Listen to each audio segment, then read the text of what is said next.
Magandang hapon mga kaibigan. Oras na ngayon ay alas 4:37. Katatapos lang po ng pag-ulan ng napakalakas na ulan. Sa inyo po, ito ba'y napakalakas, malakas, o medyo malakas, o hindi malakas? Dito po sa amin ay napakalakas kanina.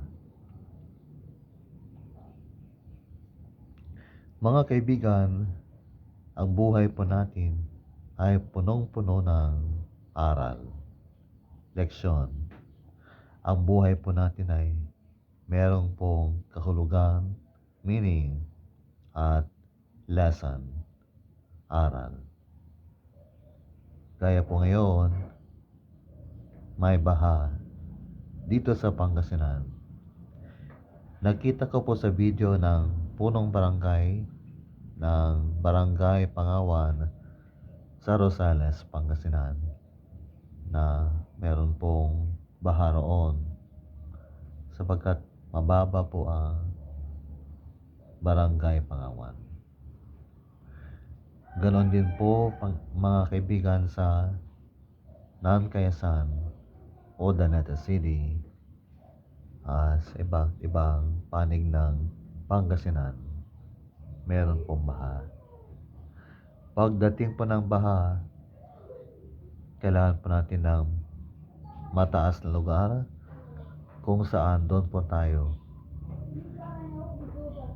pupunta, kakanlong, maghahanap po ng kaligtasan. Maghanap po ng lugar kung saan doon po tayo ligtas. Kapag dumating po ang bagyo, kailangan po natin ng matibay na kanlungan, matibay na bahay na hindi magigiba, hindi po guguho, hindi po matutumba para tayo po ligtas. Mga kaibigan, napansin niyo ba na maging ang may ibon po ay nababahala, nababalisa kapag malakas po ang ulan, kapag meron pong bagyo. Sila po ay naghanap ng kanlungan, isang bahay na maaari nilang takbuhan para doon po sila mamalagi at maging ligtas. Kaya nga po, ang may ibon po ay naghahanap ng kuweba para doon po sa loob ng kuweba ay doon sila magtatago at maging ligtas. Yung mga aso nga po, di ba, during may putukan sa bagong taon, sila po ay nagtatago. Saan? Sa ilalim po ng upuan, kama. Dito po sa amin, nung bata po ako, ang aming aso po ay nagtatago doon sa bukid. Doon po sa mga pananim na talong at kahit anong klase ng pananim. Para doon po ligtas ang aso. At kapag tapos na po ang putukan, ang aso po namin ay bumabalik. Siya po ay umuwi. So yun po, pagdating ng baha, pagdating po ng bagyo. At gayon din po mga kaibigan, kapag meron pong labanan, ang mga tao po ay naghanap ng lugar na mapupuntahan kung saan sila doon ay ligtas. Doon po sila magtatago para hindi po sila matamaan ng bomba at malalakas na bala at kahit anuman. So, yung iba po ay nagtatago rin po sa mga kuweba. Mga kaibigan, ano po ang tawag natin sa mga matataas na lugar? Kasali po ang tower, tore, ang kuweba.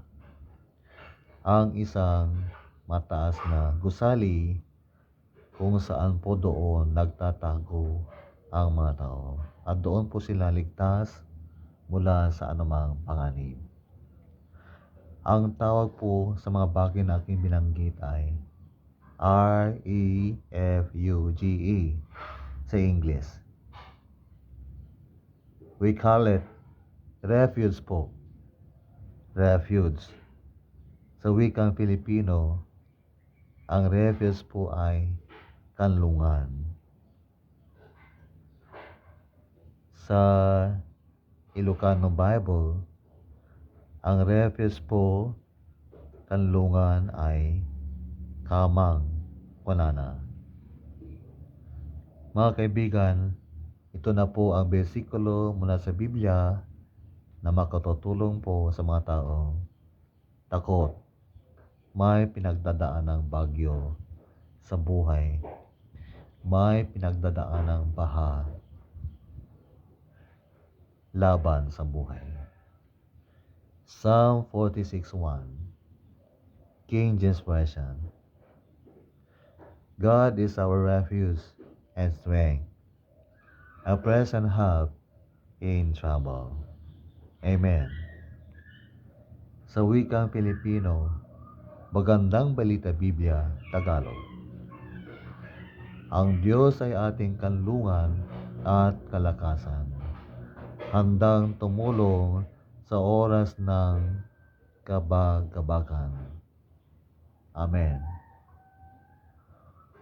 Sa Ilocano language naman,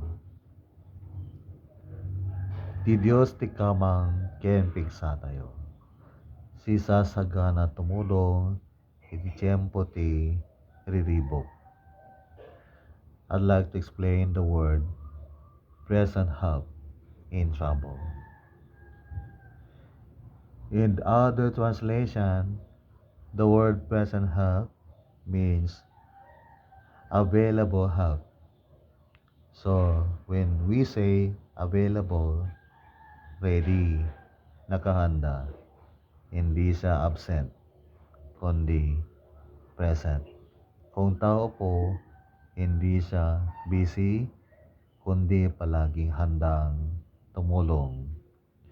Mga kaibigan, ang Panginoon Diyos, ang ating Ama sa langit po ay ating kanlungan, kamang, refuge, sa oras po ng kabag-kabagan, kabalisahan, kaguluhan, trouble, sa oras po ng sitwasyong mahirap po. Kapag may bagyo, baha, labanang espiritual.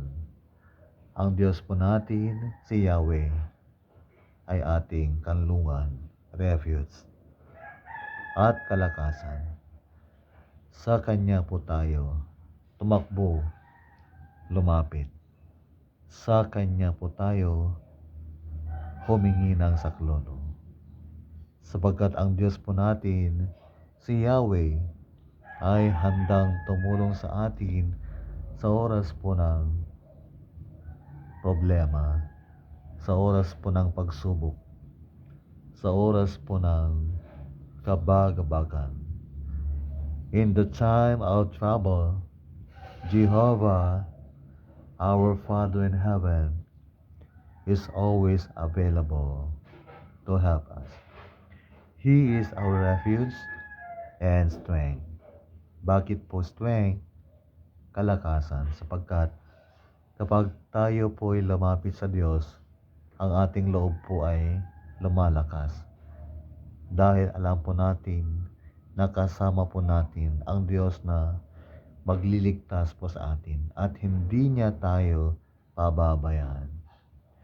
Mga kaibigan, aminin po natin na Kung minsan po tayo po'y may pangamba, tayo po ay may takot, natatakot po tayo at nangangamba. No dadumaket datayuket agbuteng madanagan no napig sa tibagyo. At kapag malakas pang bagyo, mga kaibigan, sa ating buhay, meron po tayong pinagdadaan ng sitwasyon na mahirap, gaya po ng seryosong sakit, cancer, kahit hindi cancer, basta grabing sakit. Yan po ay sitwasyon na difficult, mahirap po. Parang bagyo po ang katumbas niyan, baha, labanan, giyera. At sa oras na mahirap pong ating sitwasyon, pinagdadaanan, mga kaibigan, tayo po'y lumapit sa Diyos. Tayo po'y tumakbo sa Diyos sapagkat siya po ang ating handang kanlungan at kalakasan. At hindi po niya tayo pababayaan. Hindi niya po tayo iiwan. Kaibigan, isipin mo ito at paniwalaan mo. Hindi ka pababayaan ni Yahweh. Hindi ka iiwan ni Yahweh. Tutulungan ka ni Yahweh. Tumakbo ka sa Kanya. Kabsat, gayem, kaibigan, ika'y tutulungan ni Yahweh. Hindi Kanya tatakbuhan. Ikaw ay Kanyang yayakapin. Ang Kanyang pagkalinga ay sa iyo.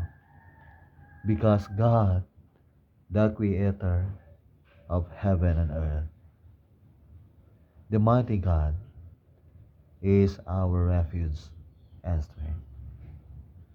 Ngayon, kaibigan, nais kong magdasal tayo. Samahan mo ko sa aking pagdarasal. Let us pray.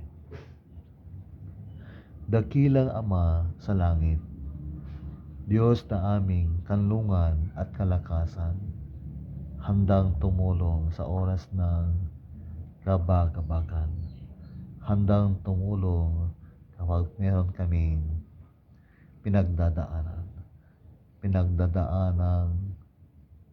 kahirapan, sanhinang mahirap, grabe na karamdaman, gaya po ng cancer at kahit hindi cancer, sakit po na malala. O Ama, kailangan ka po namin. Kailangan ka po ng isang kaibigan at kapatid,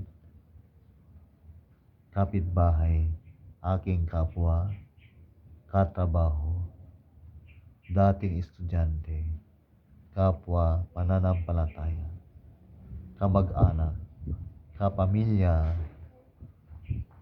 at dating estudyante. O Ama, kailangan ka po ng bawat isang may pinagdadaanan.